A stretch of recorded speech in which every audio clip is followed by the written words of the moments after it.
Welcome to Healing Mindset, where we peek back the layers of who we are to rediscover the truth underneath. I am Nazish, and today we are joined by incredible Alicia Zielinski Straub, a licensed professional counselor, somatic facilitator, and transformational retreat host whose work beautifully blends therapy, breath, and movement into a soulful journey of self discovery. Together, we will explore what it really means to unmask and connect to our core beyond title, expectation, and fear. Welcome to Healing Minds at Alicia. Thank you so much, Nazish. I'm so grateful to be here with you and everyone today. That is amazing. So, Alicia, when you talk about unmasking, what does that really mean in context of healing and self-awareness? You know, I was walking not too long ago, and this idea of unmasking, the word, it just sort of like flashed in front of me, and in my mind, I envisioned like groups of people getting together in a retreat like setting where there was this authentic, genuine connection where people felt open and relaxed and free to be themselves, like laughing, expressing, not having to really cover anything up. And the vision passed. So as someone that's trained in meditation and breath work, and I have consistent mindfulness practices such as yoga in place, like this ability to observe and let go has been something that has been an integral part of my journey. And so I let that go.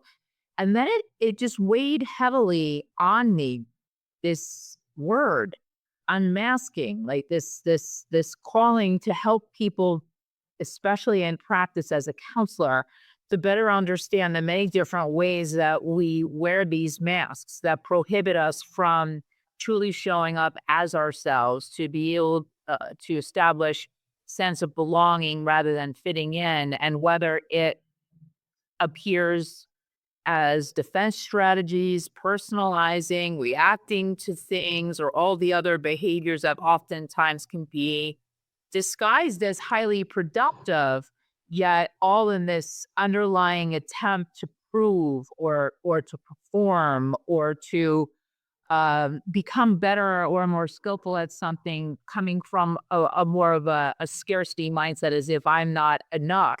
And as the days have been going by since that day where this happened, I'm really a little bit more attentive to the many ways that I myself and others that I'm interacting with don't even realize that we are potentially wearing these layers that may not be necessary.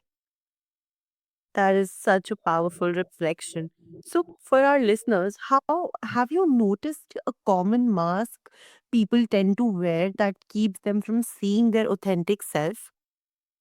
Well, in my practice, particularly in working with clients here in the East United States, in New Jersey, I, uh, I, I I have a lot of people who are high performance, overachieving, very successful, yet anxious, very fear-based, needing to control, to be super organized, and all of these things, they're important, until they're causing us to be out of balance, at whatever form that takes.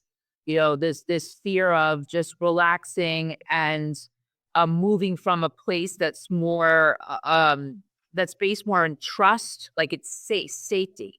Like, it's safe to let go, it's safe to allow, it's safe to let life unfold, versus the need to ascertain or to over effort in an attempt to guarantee some outcome or some certainty. And it wreaks havoc within an individual's sense of self, the quality of life, the relationships around them, interactions. Yet what I'm finding is it's unconscious, and many people, even though they appear to present as a certain way, that everything's all together, it's almost like, a chronic state of hypervigilance or living in a survival mode, which clearly leads to a host of different issues, whether it's physical, mental, emotional, or relational. That is very true. It reminds us how survival patterns often disguise themselves as struggle, success until we pause and question them. It's freeing just to realize that. That's such an amazing reflection that you've given. And I'm very pretty sure that most of our audience will be able to relate with it. Thank you. So, yeah, when someone begins to unmask, vulnerability can feel really terrifying.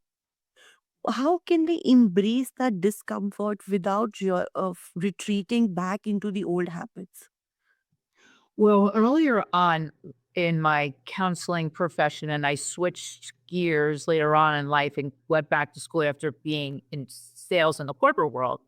I was very cognitive based. A lot of strategies were talking, thinking. More cognitive, or mental. In the mind, so to speak.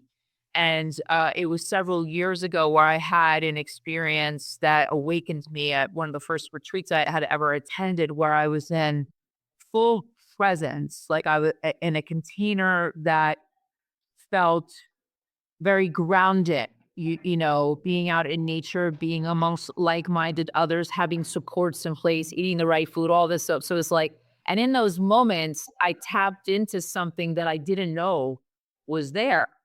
And I at the same time, I had a parallel, undertaking with regard to studying trauma and getting more trauma informed and certified in ways like that. And I was taken aback a little as a therapist, having had spent so many years only in the mind, not realizing that as much as a top to bottom strategy is helpful, so many people need this bottom to top where we're working on establishing grounded presence through the breath, through the senses in the body before beginning to work our way up into this analysis mode and really talking about things that could potentially be very triggering or reinforce trauma.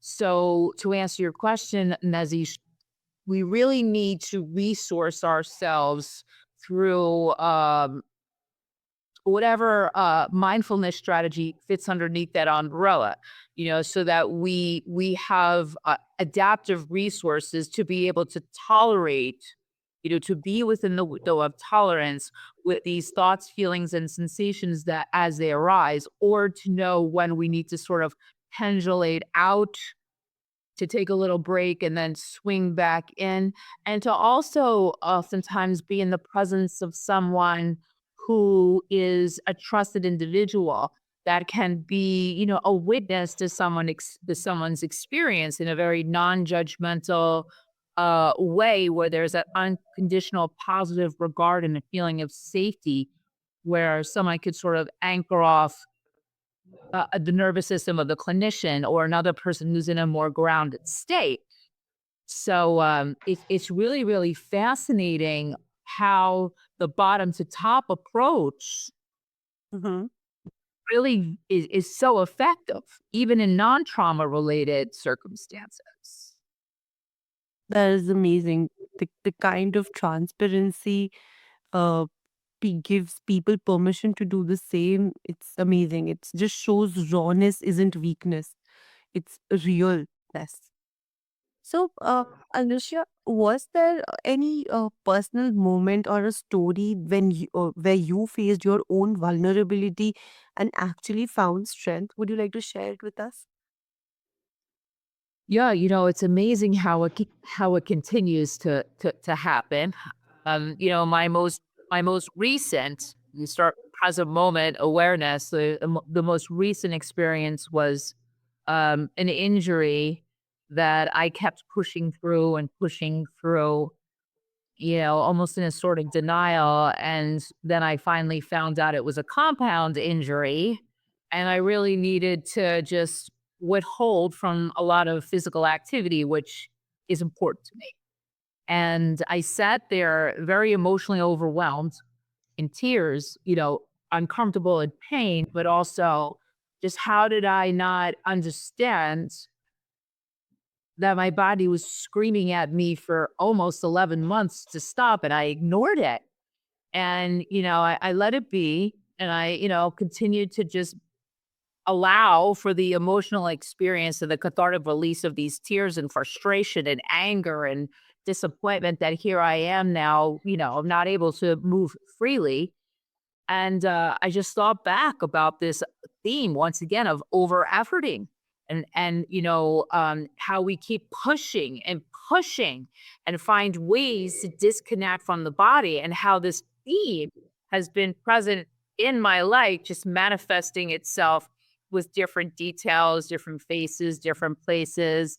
And I was, at first I witnessed myself being very critical and chaining, like, how can I let this happen? You're supposed to be aware. You have those practices in place. Yeah, you did it again. And, I just shook it off. But I invited in that mindfulness approach, to really be with the situation.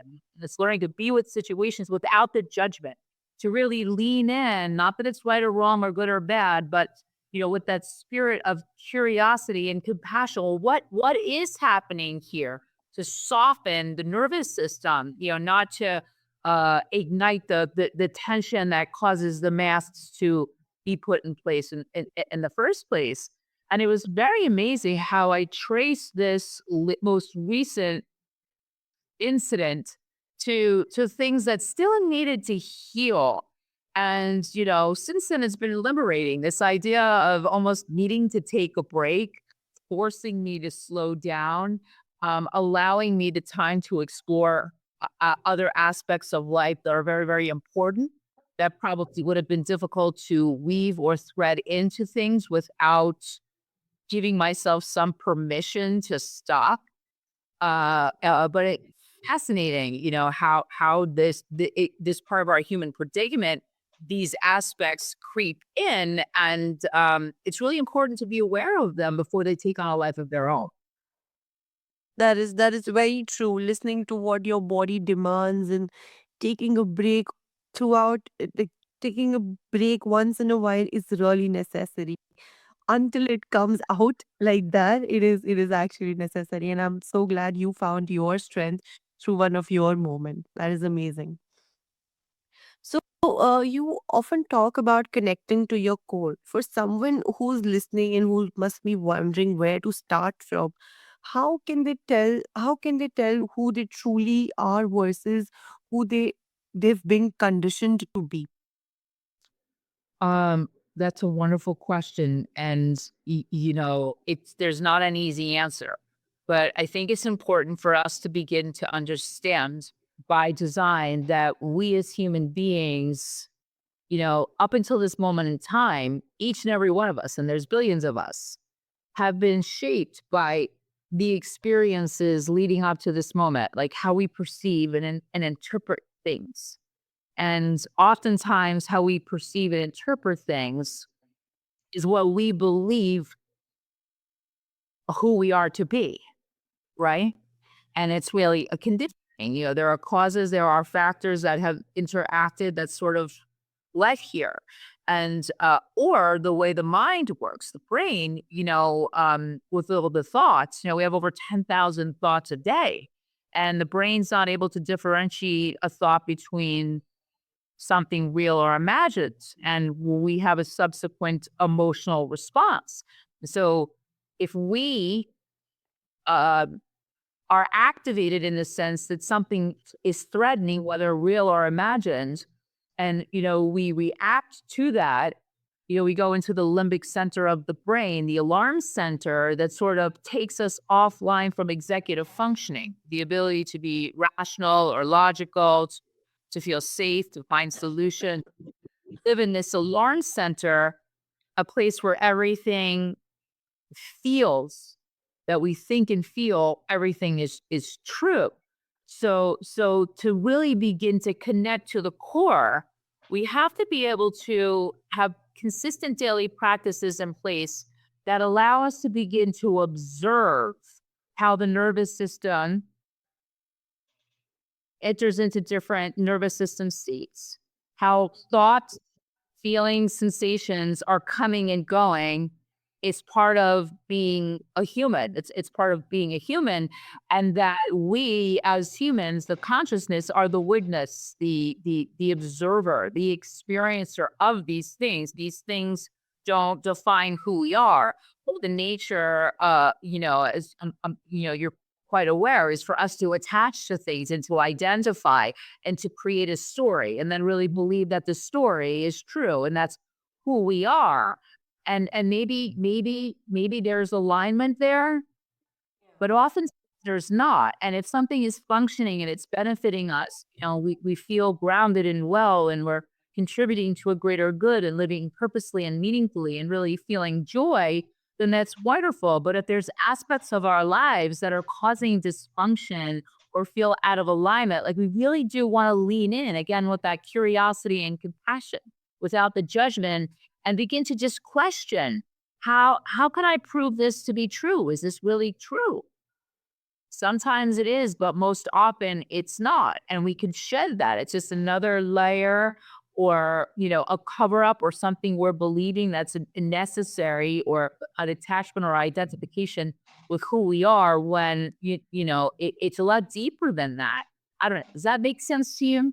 It does. It does make a lot of sense to me, and it does clear so many things to me as well. After listening to you, it's just so beautiful. It is such a gentle reminder that answers aren't outside anywhere; they are like within us.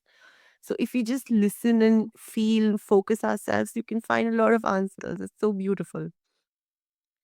So, you just mentioned right now about breath work and movement and things like that.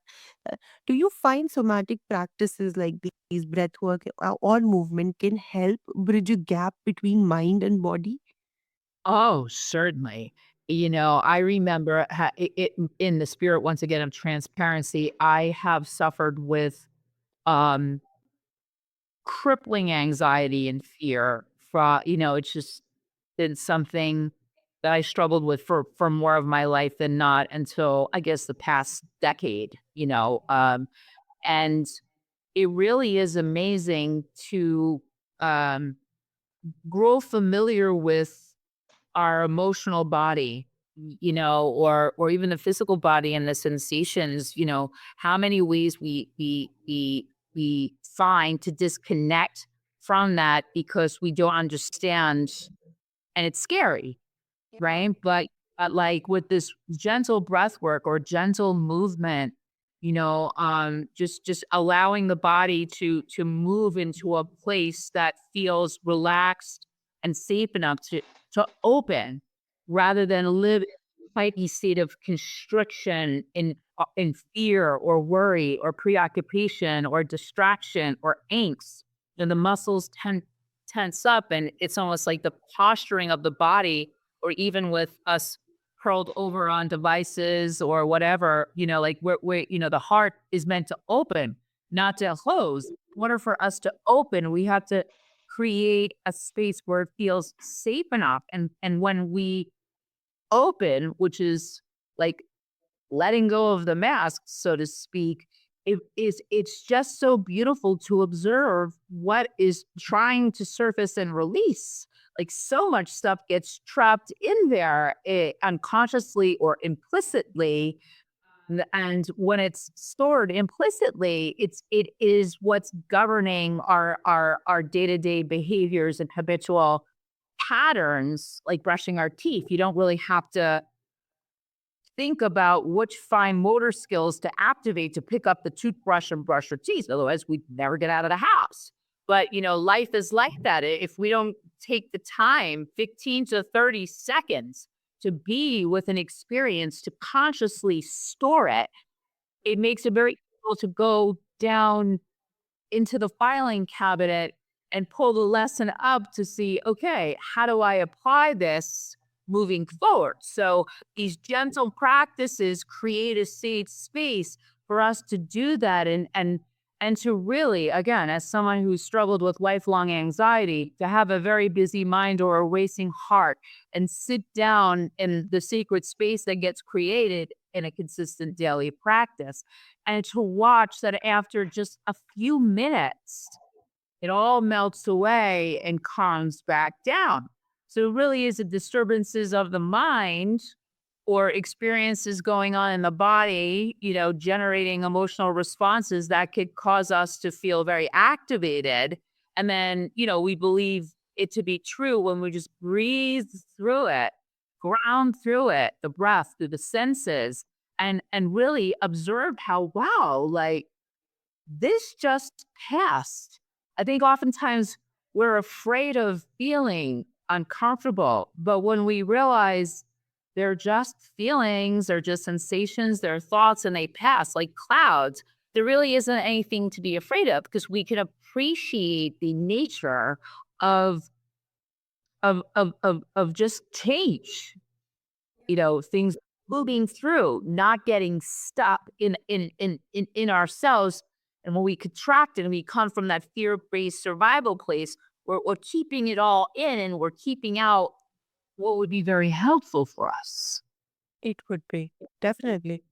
That is such a beautiful way to put it. And I'm definitely sure that so many of our listeners are going to get so motivated from this and even be able to practice these things. There are a lot of people who struggle with anxiety, and your personal transparency to this matter, I'm pretty sure a lot of people will be able to relate with it. That's amazing, Rachel. Yeah. You made a major shift from corporate life to counseling and healing work. Was what was that defining moment when you realized that I can't keep living like this? Well, there was, back in 2007, the IT industry was going through a change and just so stressful. And I was like sick all the time. I was traveling, I was running hard, I was running fast, I was probably on a path to self destruction. And, really with this gaping hole, thinking like, well, this is what I was told to do. Like, you go to college, you find a job, you buy a place, you get yourself together and, and it's good money and vacation. And I was like, this really is awful. Like, and I didn't know, like, I was very lost and very confused. But one thing I knew is that after I had lost my job, I'm like, I don't care what I have to do, but I'm not going back in that direction. And so I wasn't quite sure what was gonna happen. But, I didn't care if I had to I was cleaning houses, I was cleaning boats, I was organizing people's garages, I was like, I don't know, like doing whatever I could do, to make money legally, while I figured it out before making a commitment. And I just happened to run across somebody who had graduated from the university with a mental health counseling master's degree, and it really inspired me. And, I felt called to explore.